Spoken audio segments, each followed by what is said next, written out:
व्यास जी के कहने पर नारद जी अपने पूर्व जन्म की कथा सुनाते हैं। कहते हैं कि मैं पूर्व जन्म में पिता विहीन आचार विचार शून्य एक दासी का पुत्र था। गांव के भील बालकों के साथ खेला करता था। संयोग से एक दिन मेरे गांव में कुछ साधु पधारे।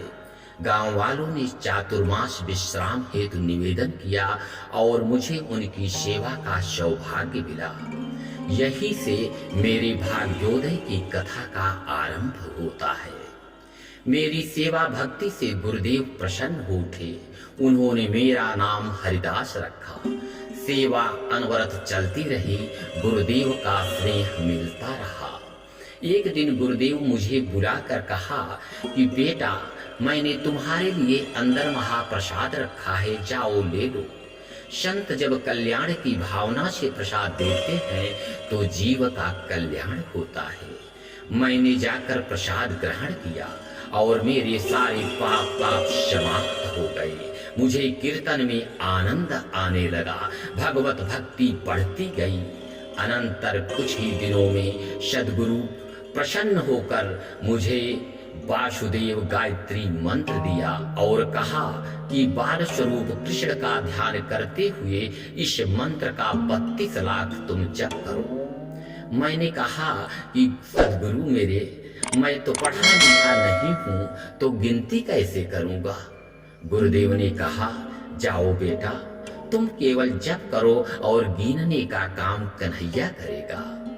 नारद जी ने कहा, जब मेरे गुरुदेव जाने लगे तो मुझे बहुत दुख हुआ। अपने गुरु का नाम लेते ही नारद जी के आंखों से आंसू गिरने लगे। सद्गुरु का तो कोई स्वार्थ होता ही नहीं। उनके हृदय में तो सिर्फ शिष्य के लिए मंगल की कामना ही रची बसी होती है। कामना ही रची बसी होती है।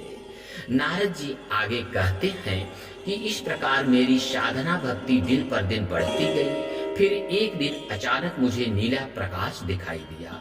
उसमें बाल कृष्ण का स्वरूप प्रकट हुआ। भविष्यवाणी हुई कि मैं तुम्हारी भक्ति से प्रसन्न हूँ, किंतु तुम्हारा अभी मंत्र जब पूरा नहीं हुआ है, अतः तुम्हें एक जन्म और लेना पड़ेगा। इस भविष्यवाणी को सुनकर दिन प्रतिदिन मैं अपने जप में लगा रहा। अनंत में प्रस्थान के दिन मंत्र जप करते हुए राधा कृष्ण का स्मरण कर बड़ी सहजता से शरीर को छोड़ दिया। अनंतर ब्रह्मा जी के यहाँ जन्मा, नाम नारद पड़ा। एक दिन विचरण करते हुए गोलोक धाम पहुंचा।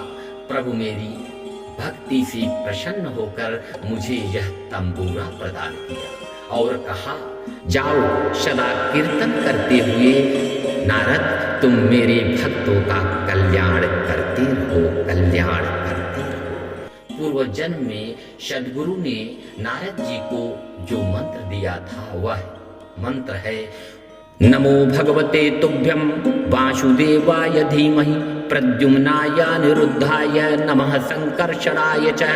नमो भगवते तुभ्यं वासुदेवाय धीमहि प्रद्युम्नाय अनिरुद्धाय नमः संकर्षणाय च। नमो भगवते तुभ्यं वासुदेवाय धीमहि प्रद्युम्नाय अनिरुद्धाय नमः संकर्षणाय च। नमो भगवते तुभ्यं वासुदेवाय धीमहि प्रद्युम्नाय अनिरुद्धाय नमः संकर्षणाय च। नमो भगवते तुभ्यं वासुदेवाय धीमहि प्रद्युम्नाय अनिरुद्धाय नमः संकर्षणाय च।